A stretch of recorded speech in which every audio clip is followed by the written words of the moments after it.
Assalamualaikum warahmatullahi wabarakatuh. Perkenalkan, saya Melia Dwi Widayanti, SPD MPD, dosen di program studi S1 Pendidikan Guru Pendidikan Anak Usia Dini, Fakultas Ilmu Pendidikan, Universitas Negeri Surabaya. Video ini dibuat untuk memenuhi pernyataan diri dosen dalam unjuk kerja Tridharma Perguruan Tinggi. Salah satu mata kuliah yang saya ampu di Prodi S1 PG PAUD adalah Analisis dan Perancangan Fasilitas Anak Usia Dini. Mata kuliah ini merupakan mata kuliah wajib yang diampu oleh mahasiswa saya di semester 4 dan berbobot 2 SKS.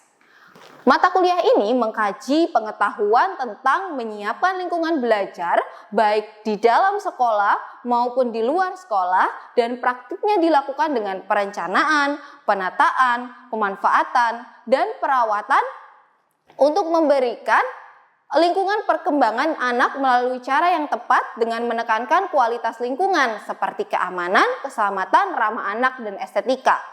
Pemberian penugasan dilakukan untuk pengembangan jati diri, tanggung jawab, serta kemandirian mahasiswa dalam bentuk project-based learning. Luaran dari mata kuliah ini adalah prototipe desain sekolah ramah anak. Adapun capaian pembelajaran mata kuliah yang diharapkan berupa 1. Mahasiswa mampu menganalisis kebutuhan pengembangan fasilitas anak usia dini berdasarkan prinsip keberlanjutan dan kolaborasi multidisiplin. 2. Menguasai kemampuan pedagogis dalam analisis dan perancangan fasilitas anak usia dini. Dan yang ketiga adalah mendesain fasilitas anak usia dini yang selaras dengan kebutuhan lembaga PAUD. Adapun materi pembelajarannya selama 1 semester meliputi hakikat sarana dan prasarana PAUD, interior dan eksterior dalam PAUD, arena bermain dalam dan luar ruangan, dan pengelolaan sarana dan prasarana dalam PAUD. Metode perkuliahan yang saya gunakan adalah project-based learning. Selama 1 semester, mahasiswa tidak hanya mengikuti perkuliahan tatap muka di kampus, namun juga melakukan pengamatan langsung di sekolah. Dalam konteks ini adalah taman kanak-kanak dan taman bermain anak untuk mendapatkan informasi bagaimana perancangan dan perawatan sarana prasarana di sana. Mahasiswa aktif berdiskusi, merefleksi temuan-temuan yang diperoleh dari hasil pengamatan di lapangan, dan selanjutnya mahasiswa membuat desain prototipe sekolah ramah anak sesuai dengan kebutuhan lembaga berdasarkan perkembangan anak itu sendiri. Komponen DIA, Delivery, Interaction, dan Assessment yang saya gunakan dalam mata kuliah ini adalah yang pertama, delivery. Penyampaian materi dalam mata kuliah ini dilakukan melalui kombinasi pembelajaran tatap muka langsung di kelas dan juga Zoom meeting. Materi disampaikan menggunakan model project-based learning yang memungkinkan mahasiswa untuk menganalisis kondisi dan permasalahan nyata dalam perancangan fasilitas di PAUD. Interaksi antara dosen, mahasiswa, serta antar mahasiswa dibangun secara aktif dan kolaboratif melalui diskusi kelompok yang heterogen, presentasi, bimbingan kelompok, dan juga refleksi kelas. Mahasiswa dilibatkan dalam menyusun solusi atas permasalahan real yang terjadi di fasilitas pendidikan anak usia dini, serta diminta untuk mengembangkan sebuah prototipe sekolah ramah anak dengan menggunakan aplikasi yang terkait. Pada tahap asesmen, penilaian dalam mata kuliah ini dilakukan secara menyeluruh, mencakup proses dan hasil belajar. Bentuk penilaiannya meliputi aktivitas partisipatif, penilaian proyek, tes tertulis, serta penilaian atas partisipasi mahasiswa. Evaluasi dirancang untuk mengukur ketercapaian sub CPMK yang sudah disebutkan sebelumnya. Sekian penjelasan terkait gambaran umum mata kuliah analisis dan perancangan fasilitas PAUD, dan berikut adalah cuplikan proses perkuliahan analisis dan perancangan fasilitas anak usia dini. Terima kasih. Assalamualaikum warahmatullahi wabarakatuh.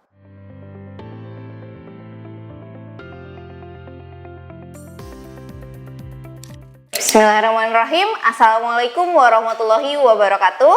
Waalaikumsalam warahmatullahi wabarakatuh. Bagaimana teman-teman kabarnya hari ini, sehat? Sehat. Oke, terima kasih teman-teman hari ini sudah bergabung di dalam perkuliahan Bu Melia lagi dalam analisis dan perancangan fasilitas anak usia dini.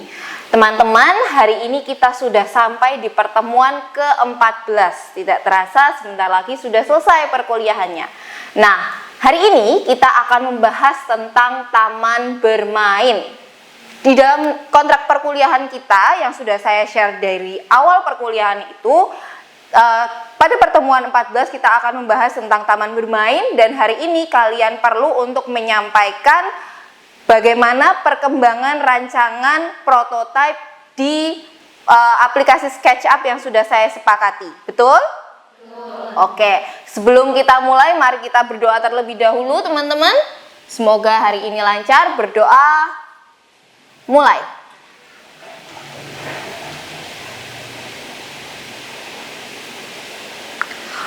Berdoa cukup. Izinkan saya untuk melakukan absensi terlebih dahulu. Apakah ada teman-teman yang tidak hadir hari ini? Oke, Ayu, Mbak Ayu ada? Oke, coba cek temannya. Namanya siapa sebelahnya? Tesya. Tesya, coba cek random siapa nama temanmu di kelasmu? Oke, baik. Berarti semua hadir ya hari ini? Oke. Seperti yang Bu Mel sampaikan tadi, di pertemuan 14 ini kita akan membahas tentang taman bermain, khususnya pada taman bermain pendidikan anak usia dini. Sekarang saya mau tanya, teman-teman semua pernah nggak punya memori atau belum lama ini datang ke sebuah taman bermain? Coba angkat tangan. Ya, dari taman bermain yang pernah kalian kunjungi, menurut kalian kenapa sih seorang anak itu perlu sebuah taman bermain? Coba saya minta Mbak Agustin dulu deh. Karena di tempat bermain itu anak-anak bisa mengekspresikan diri. Selain bermain, anak-anak juga bisa mengelola emosinya, Bu. Betul. Ada yang mau punya tambahan jawaban lain? Oke, Ayu dulu.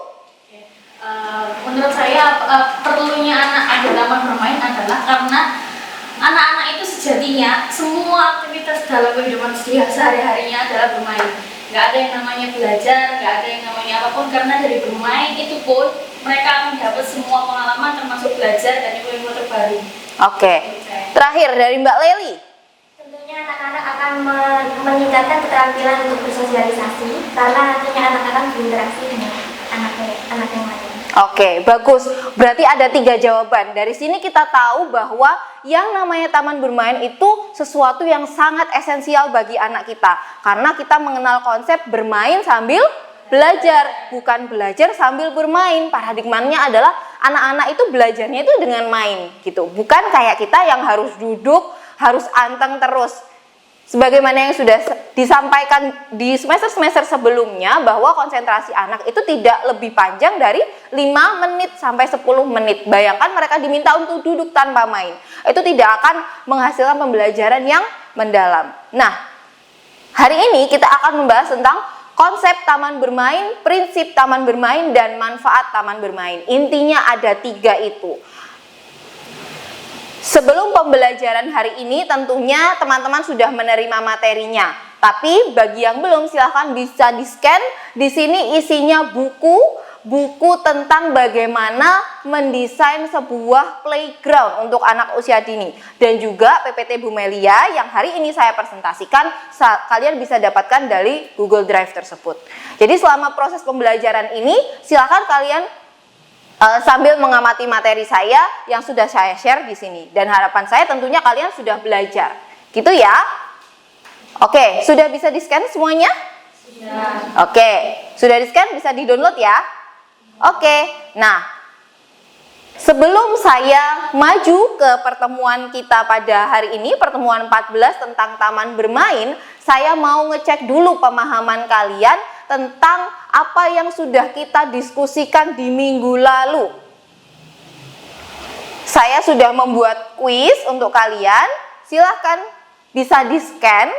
Soalnya hanya ada 5, dan waktu yang saya berikan bagi kalian juga 5 menit. Saya rasa 5 menit 5 soal bisa. Gimana, bisa? Teman-teman sudah bisa masuk ya? Sudah bisa masuk, mulai mengisi. Nanti akan saya pantau juga dari HP saya, yang mana soal yang banyak teman-teman yang salah, reportnya sudah akan masuk di handphone saya. Oke, sudah ada yang bisa masuk? Go semuanya, mulai mengerjakan 5 soal yang sudah saya buat. Oke, Mbak Tesya sudah berhasil. Ayu sudah? Ayu sudah berhasil. Mbak Rizka sudah berhasil. Mbak Nurma berhasil? Oh, sudah berhasil. Oke, ada yang belum bisa masuk? Sepertinya semua sudah ya? Oke, silahkan mulai dikerjakan.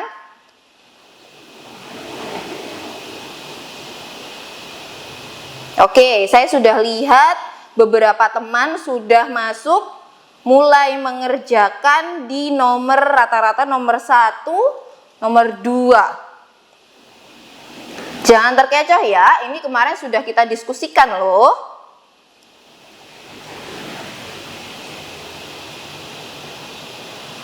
Oke, sudah berprogres semuanya. Silahkan dijawab, tidak perlu ragu.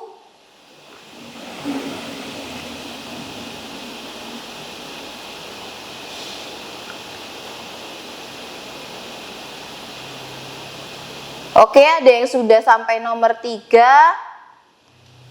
Ada yang sudah selesai?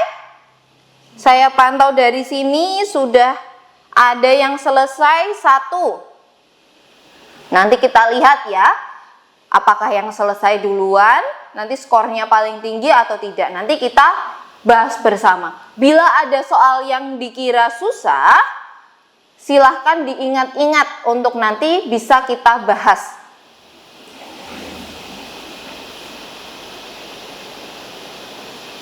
Sudah? Sudah semua? Terpantau tinggal 1 orang? Oke, ya semua sudah mengerjakan. Siapa di sini yang dapat skor 100? Wah, Rizka, 2, 3, tepuk tangan untuk teman-teman semuanya. Ada yang merasa soalnya susah? Saya pantau di sini tuh yang paling banyak salah adalah mengenai loose part. Teman-teman ingat nggak apa itu loose part? Loose part itu adalah salah satu alat permainan edukatif yang juga bisa mengembangkan kemampuan anak. Loose part itu boleh dari biji-bijian, boleh dari dedaunan, boleh dari barang-barang bekas yang ada di sekitar kalian. Jadi jangan terkecoh, loose part itu tidak harus selalu dalam bentuk pabrikan, dan itu juga boleh berada dalam menghiasi sarana dan prasarana di pendidikan anak usia dini. Sampai di sini bisa dipahami? Bisa. Bagi yang merasa kurang paham, nanti bisa dibaca lagi materi Bu Melia. Kan di dalam link tadi juga ada materi-materi di pertemuan lainnya, gitu ya? Oke, sekarang kita bahas tentang taman bermain. Nah, seperti yang sudah kalian jelaskan tadi, taman bermain itu menjadi hal yang sangat penting bagi perkembangan anak usia dini. Definisinya, taman bermain adalah playground, play park, or play area. Jadi ini area bermain sebenarnya, yang memberikan lingkungan untuk belajar anak typically outdoors. Apakah memungkinkan play park, playground ada yang indoor? Mungkin. Kalian tahu ada yang namanya kids zona, ada lagi yang namanya Kidzania dan sebagainya. Itu merupakan salah satu contoh play park yang ada di indoor. While playground is usually designed for children, some are designed for other age group. Jadi untuk apapun yang ada di dalam playground itu seharusnya dipertimbangkan, siapa sih yang butuh? Untuk siapa sih ini? Coba kalian cermati. Ada yang pernah ke pojok, datang ke rumah sakit, ke bagian anak, pemeriksaan anak itu dengan desa, itu kan ada playground kecil ya. Itu kan banyak yang ada bumper-bumpernya. Nah, bumper-bumpernya itu melindungi anak-anak yang lebih kecil untuk tidak terkantuk dari tempat bermain tersebut gitu. Kemudian ada pentingnya taman bermain yang aman. Kenapa sih harus aman? Karena anak itu merupakan golongan yang rentan kejeduk, rentan jatuh, rentan dia terluka, sehingga semua environment di dalam proses pembelajarannya itu harus sesuatu yang aman. Nah, kan tidak mungkin, kita tadi melihat ini adalah beberapa contoh taman bermain yang tidak aman. Ini menjadi sangat ekstrim dan sangat berbahaya tentunya untuk anak. Seperti ini juga tentunya tidak aman. Bayangkan dia keluar dari sana bisa-bisa tercekik, susah nafas, ya kan? Lalu ini, slides-nya itu terlalu tinggi sehingga anak-anak itu rentan untuk jatuh. Di sini, seperti yang bisa kalian cek di buku yang sudah saya berikan, di sini ada kebutuhan taman bermain. Mungkin kalau misalnya di sini nggak kelihatan, teman-teman bisa cek di HP kalian masing-masing. Masing-masing age group itu dia punya kebutuhan alatnya masing-masing. Misalnya, di saat toddler, dia membutuhkan permainan yang lebih ke sensori. Sehingga apa yang ada di dalam playgroundnya seharusnya merupakan sesuatu yang berbasis sensori gitu. Kemudian, pada saat older preschool, dia di usia 4-5 tahun, dia butuh sesuatu yang lebih fisikal. Dia sudah besar. Coba, ada nggak yang pernah datang ke TK, kemudian melihat bagaimana playground yang ada di TK? Boleh angkat tangan, siapa? Oke, silakan Mbak Rizca. Saya itu pernah datang ke suatu TK ibu, tapi taman bermainnya itu sangat kurang safety sekali untuk anak, karena di situ mereka hanya beralaskan lantai, lalu ada juga lantai yang sudah kopek gitu, jadi tajam. Oke. Berarti keamanan itu sesuatu yang sangat penting untuk diperhatikan ya di dalam sebuah taman bermain. Tapi kalau dari segi age groupnya Rizca, apakah Rizca melihat ada perbedaan yang di taman kanak-kanak sama tempat bermain yang biasanya untuk bayi? Sama seperti itu, ada di dalam ruangan dan dialaskan lantai begitu saja, tidak ada alas. Oh ya, berarti dari situ Rizca bisa tahu, dari belajar ini Rizca bisa membuat perubahan bahwa yang namanya taman bermain itu harus disesuaikan dengan age group. Seperti misalnya anak taman kanak-kanak, older preschool, 4-5 tahun, dia butuh sesuatu yang fisikal. Sehingga sesuatu seperti pull up, kemudian ada papan titian, itu merupakan sesuatu yang penting ada di playgroundnya anak-anak yang older preschool. Selain yang disampaikan Rizca tadi, ada beberapa prinsip taman bermain yang harus kalian mengerti. Yang pertama ukuran, kedua lokasi, terus ada kelengkapan komponen, permukaan area bermain, dan vegetasi.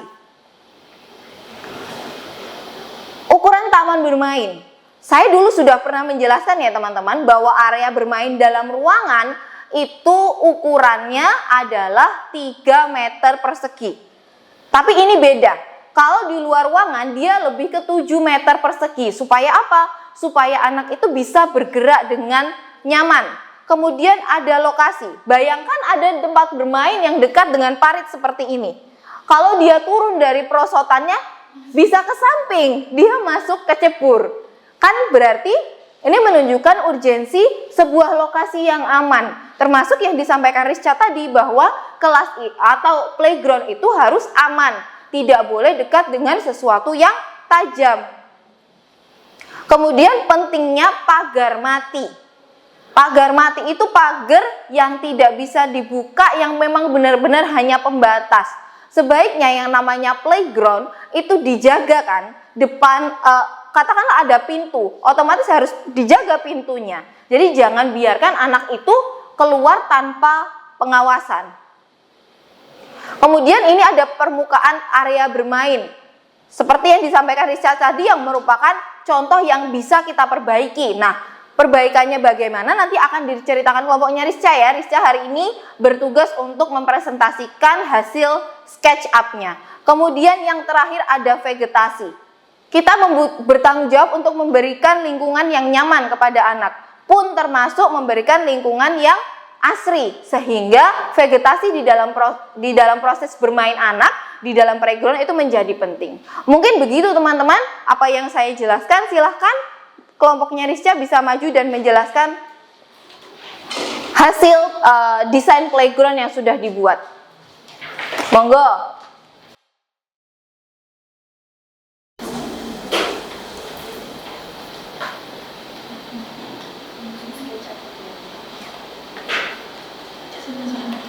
Ya, seperti yang sudah saya sampaikan kemarin, teman-teman perlu membuat sebuah desain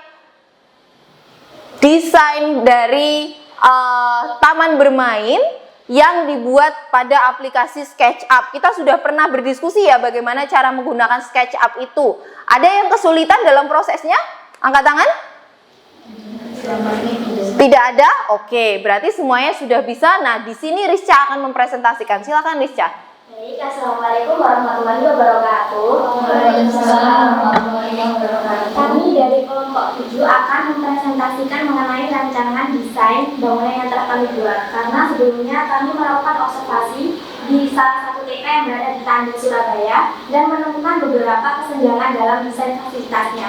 Maka dari itu kami mendesain dengan memperbaiki atau lebih memperhatikan aspek-aspek yang telah dijelaskan. Nah, seperti yang sempat saya katakan tadi bahwa saya mengunjungi suatu TK yang taman bermainnya itu menurut saya kurang safety karena dia beralaskan hanya lantai begitu saja dan berada di ruangan yang sangat tertutup. Nah, di sini kami membuat desain bahwa seharusnya itu taman bermain harus berada di luar dan juga memiliki permukaan yang aman untuk anak. Di sini seperti di sini di desainnya kami membuat dipakaikan rumput sintetis karena kalau jaga-jaga misalnya anak jatuh, anak tidak langsung terluka begitu karena ada rumput sintetisnya.